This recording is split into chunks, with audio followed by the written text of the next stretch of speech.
Take a listen to this line.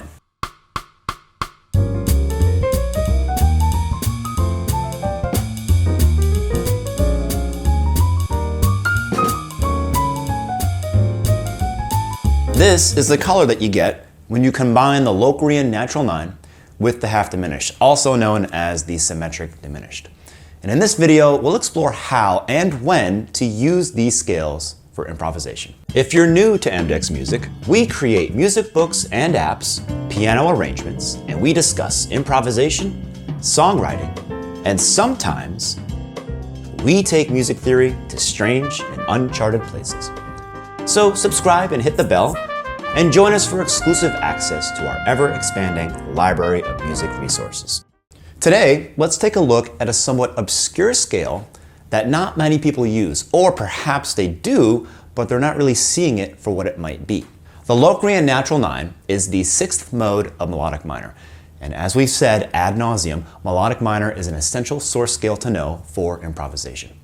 The modes of the melodic minor include the Lydian flat 7, the altered scale, and of course the Locrian natural 9. All great scales for improvisation. There are many different ways to think about the Locrian natural 9. For example, the most obvious one is that it's the Locrian scale with a natural 9. In A flat major, we can play the Locrian scale by starting on the 7th degree G. And then just play an A natural instead of an A flat, and you have the G Locrian natural 9 scale. But for improvisation, the best perspective is to see it as the 2nd mode of the Mixolydian flat 13.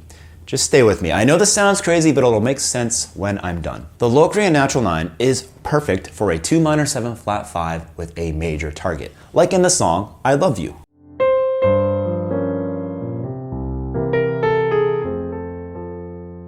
You can find these borrowed chords, the 2 minor 7 flat 5 to a 5/7 flat 9 to a 1 major 7 in so many jazz tunes, like in this one, or in Stella by Starlight, and so many others. In this context, the 2 minor 7 flat 5 to a 5/7 flat 9 are chords borrowed from the minor mode.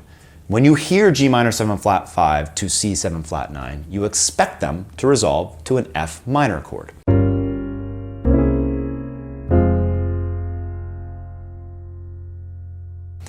But when you're using them in a major key, they also work beautifully when they resolve to the 1 major 7.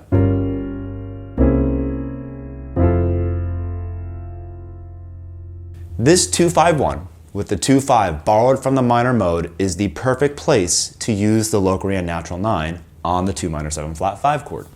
And as we'll see later, we can also combine it with the symmetric diminished on the 5/7 flat 9. So on this G minor 7 flat 5 to C7 flat 9 to F major 7, you can play a G Locrian natural 9 to a C half diminished.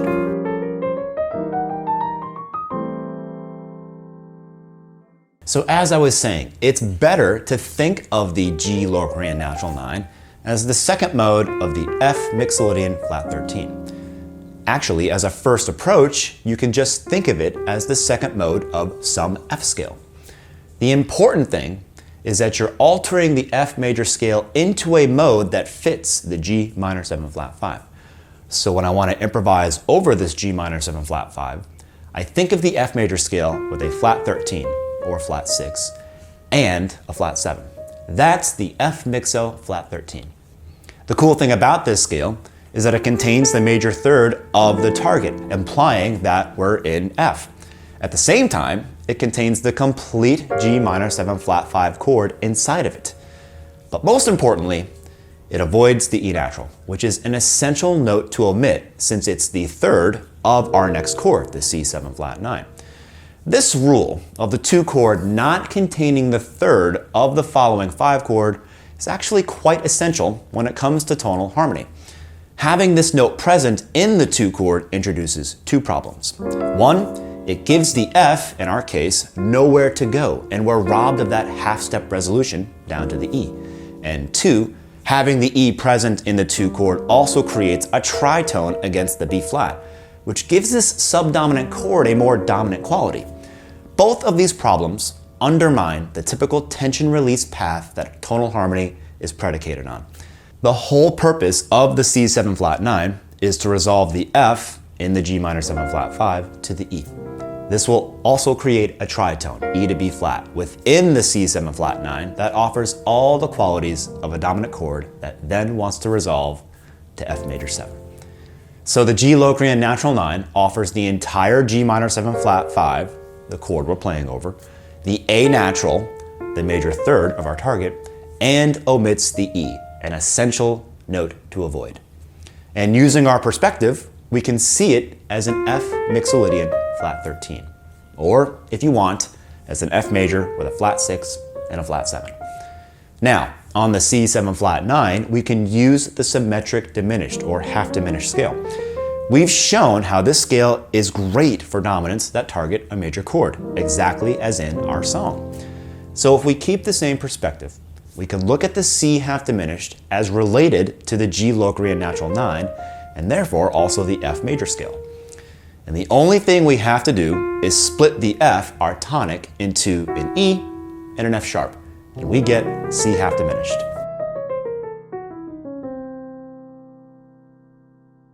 Using this perspective, we can see how the C half diminished replaces the F note in the G Locrian natural 9 into two approach tones that both target F. The leading tone, E, our essential note in C7 flat 9, and an F sharp, a chromatic approach from above to F. This is a great way of relating these scales.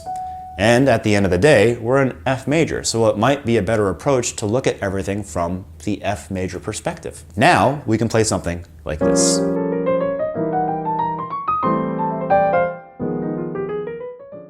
I suggest you practice these scales by doing the following. Play the F major scale.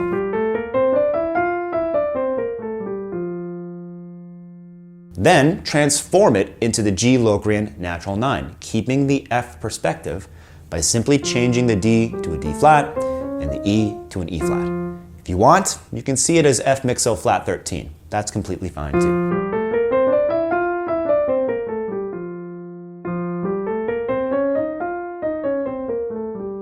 Then transform the G Locrian natural 9 into the C half diminished or symmetric diminished by replacing the F with an E and an F sharp.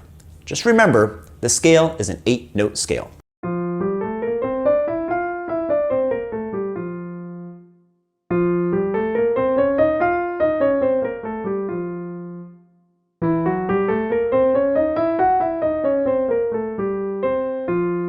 Thanks again for joining us. We have PDF materials on today's topic to help you understand it better and thoroughly work it out if you're an exclusive member. If not, just click on the join button or click on the included link. Thanks for watching.